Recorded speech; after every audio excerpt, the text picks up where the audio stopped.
Good morning and welcome into SimWorld today, audio only version on this post-holiday Friday, the oddest day of the year. For our working folks out there, I'm Marsh, joined this Friday, as I am every Friday morning, by Rick Blaze. Good morning, Rick. How are you? How was your holiday? Hey, Marsh, I know I want to apologize to the people that are listening. I know you guys anticipated seeing my face this morning. But it is what it is. Had a very good holiday, and I'm ready to get this show started.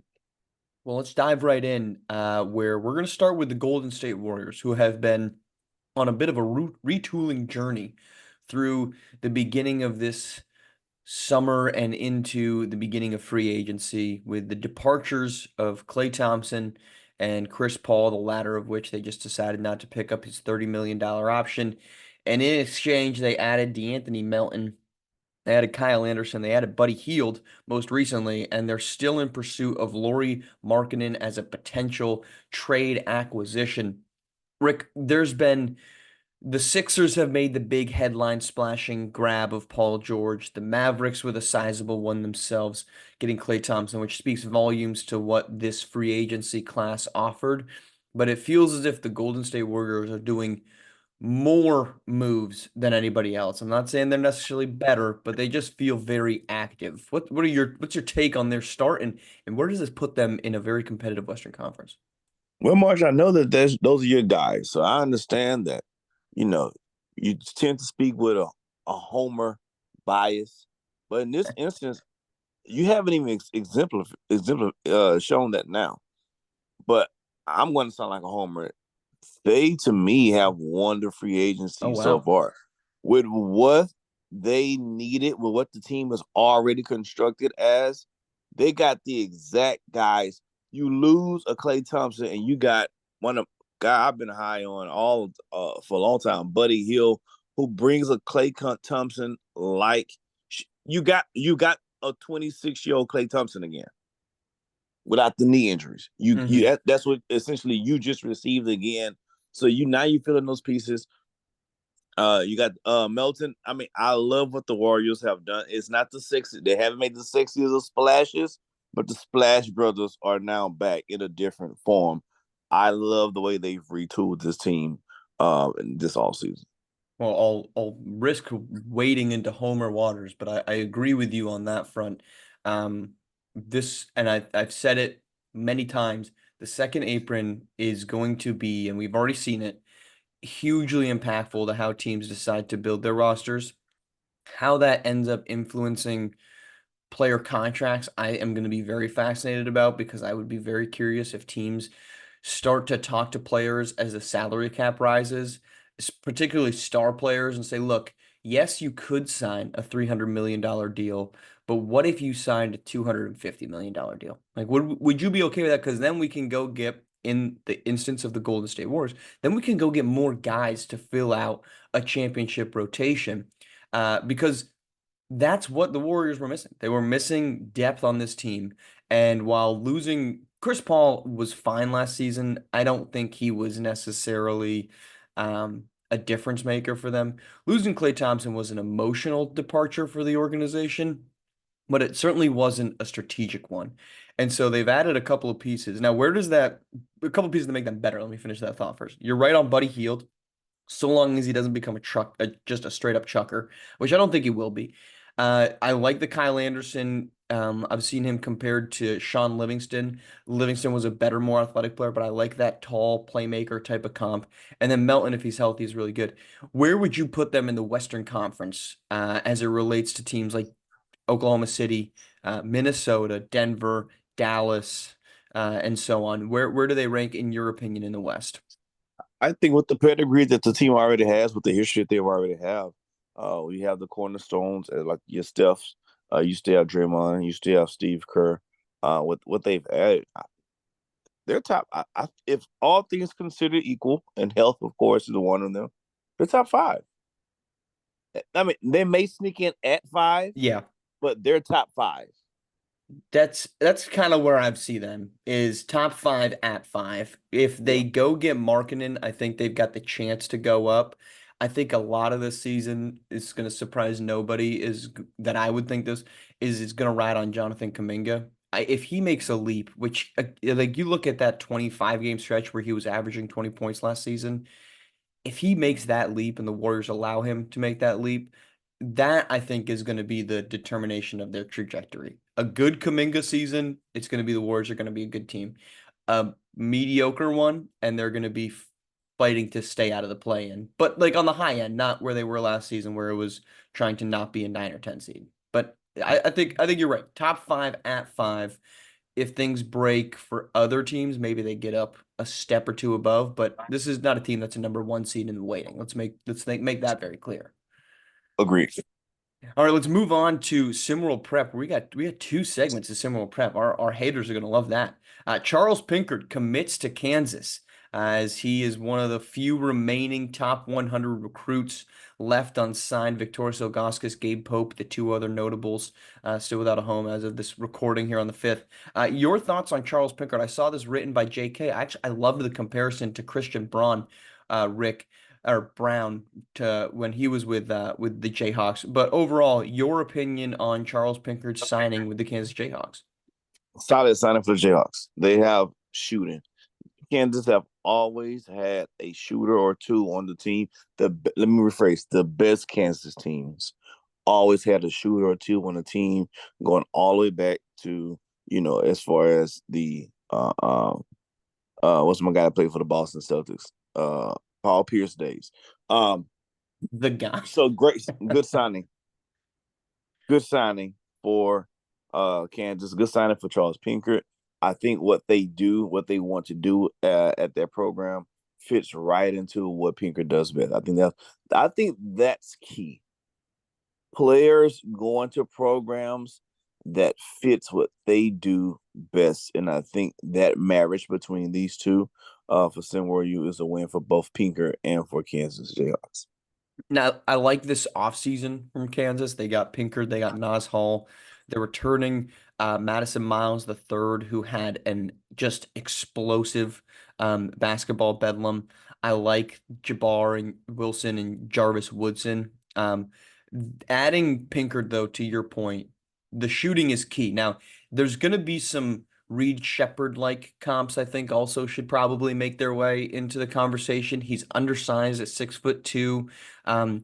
He's a fine defender. He's a capable defender, but at 6'2", that limits where you can play him. He's not a guard up to a wing. He's a guard at a guard, right? I think if you go to the Christian Braun example, he could kind of swing up. I think he's probably 6'4"-ish, if my memory serves me. But regardless, Pinkard has the skill set of somebody who can play a lot of basketball at a lot of different levels. 41% three-point shooter, capable on the defensive end. He's also a no-nonsense, no-drama type of guy in that he knows what he is. You see a lot of these guys that have one definable trait and they try to expand outside of that. I don't think, and I think this in the best way possible, I don't think Charles Pinkard has done that. I think he's been a very capable player saying, look, what I need to do to help this team win is hit threes, and I'm going to do it. And if he can carry that over to his 2 seasons at Kansas and whatever else beyond that, I think the runway is pretty long for a guy of Pinkard's skill set, Rick.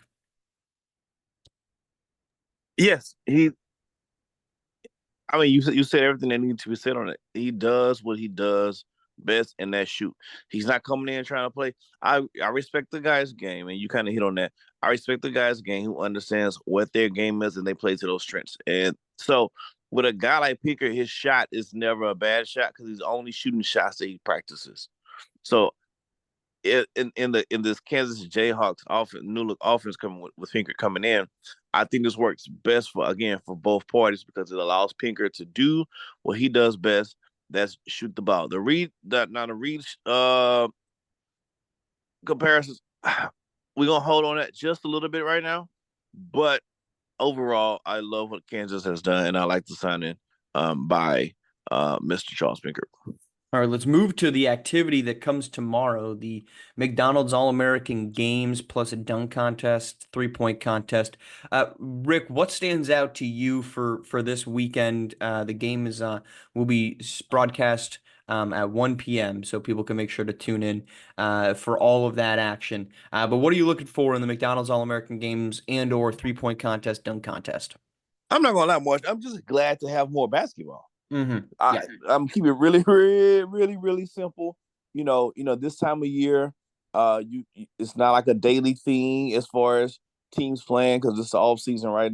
And so you have a lot of different one-offs and tournaments and things like that. That's kind of sporadically throughout the summer, throughout the off season. So just to have basketball again, with as much talent as the McDonald's All American always brings, I think that's good. Also, with the McDonald's, historically, you can usually find two or three very, very good talented guys that's going to be league names, household names down the future in the McDonald's games. So I think that's what I love the best about because it's trying to figure out who of those groups of men, like which one of these guys you think is going to catapult in the league. So sometimes people and sometimes these players, you hit them, sometimes you miss them. For example, when I saw J.R. Smith play at McDonald's All American, I swore he's going to be the next best thing in the SWBA. I swore he was that dominant on that stage.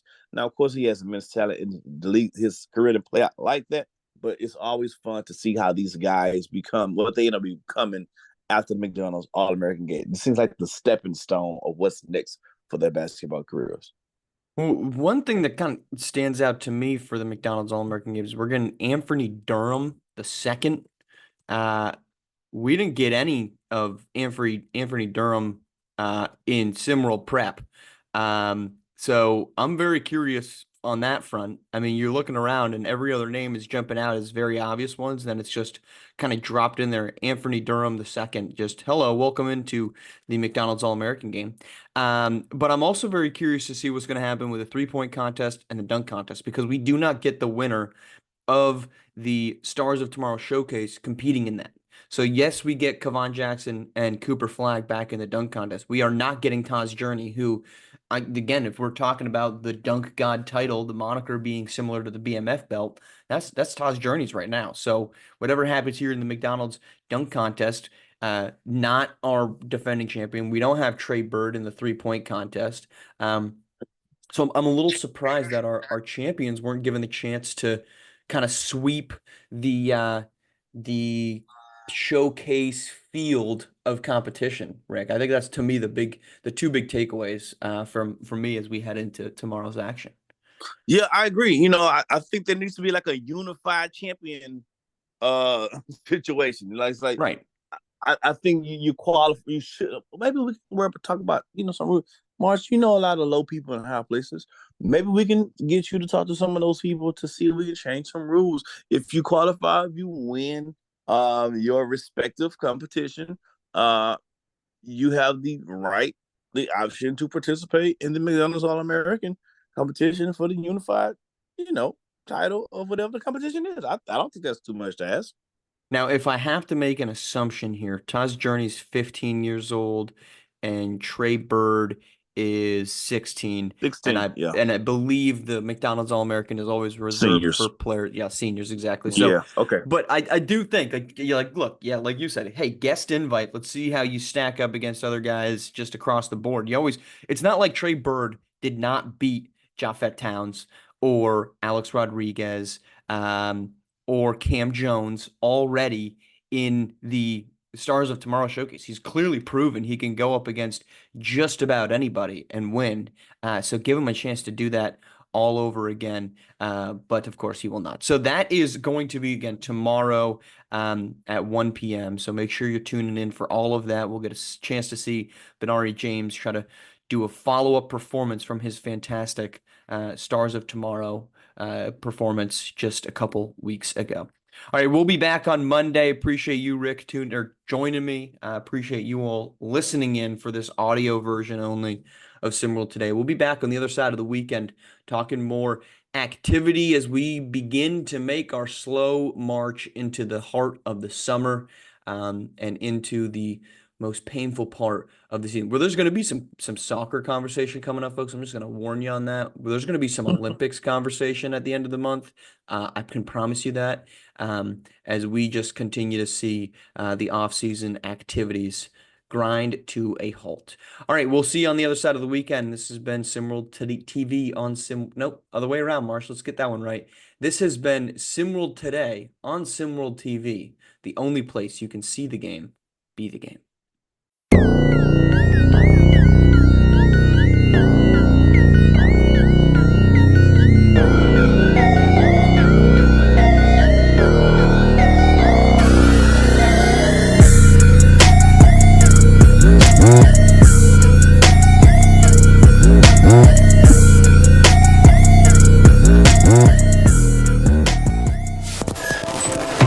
This has been a presentation of SimWorld Sports.